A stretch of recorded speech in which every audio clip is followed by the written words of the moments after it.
Shh. Oo, pahinga ka lang. Tulog ka lang. Papsi, sabi daw po ni Aling Sally, kaya daw po nagpakalasing si nanay dahil nagkita po sila ni Dara Halari.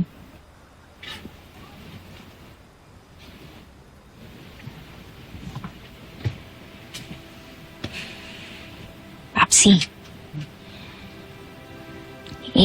bakit po ba sobra na lang yung galit ni nanay kay Dara Halari? Alam naman siguro ng lahat yung connection ng nanay mo kay Dara Halari. Yung si Dara Halari na yan, naging parte ng madilim na nakaraan ng nanay mo na ayaw na niyang maalala. Ay, naku, Jen.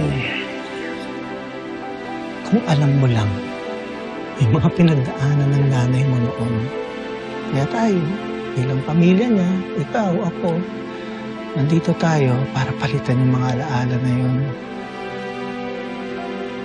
Paramdam natin sa kanya yung pagmamahal na nararapat para sa kanya.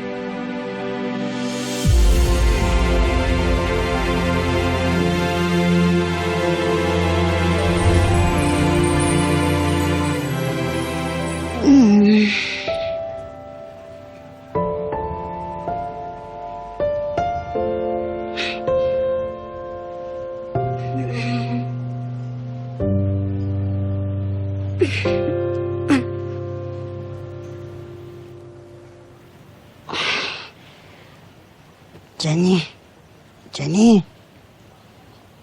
Gising. Gumising ka dyan. Ay, Wala kang pasok, diba? Ikaw muna tumao dun sa pwesto, sa palengke, ha? ay, Sa pakiramdam ko, gusto ko magpahinga. Ano ba? Kumilos ka na. Sige na. Siguraduhin mo ubos lahat ng isda, ha? Dapat maibenta mo lahat. Hindi ka uuwi ng bahay hanggat marami pang isda. Sige na. Kilos na. sige po. Ay.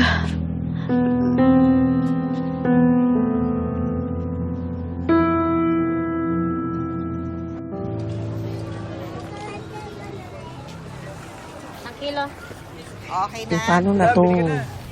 Ang dami-dami pa ng tinda mo. Bakit di na tayo umabot sa contest? Nga din iniisip ko eh.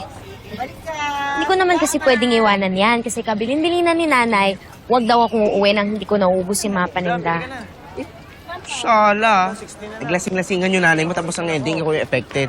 Taki. Ay, lako. Te, anong petsa na talaga? Tingnan mo, hindi pa nakakalahati yung tinda mo. Ano? Unless mag-back out ka na lang sa contest. Hindi, no? Hindi ko palalampasin yung contest na yun, Bash. That's the spirit. Tsaka, alam mo, sayang yun, hindi mo mamimit si Nate Lim. Siya kasi yung guest, tapos siya rin yung judge mamaya sa contest. At no, Nate Lim. Dead mat dyan sa Nate Lim na yan. Pupunta ako dun sa contest na yun para sa magulang ko. Para sa kolong-kolong ni Papsi.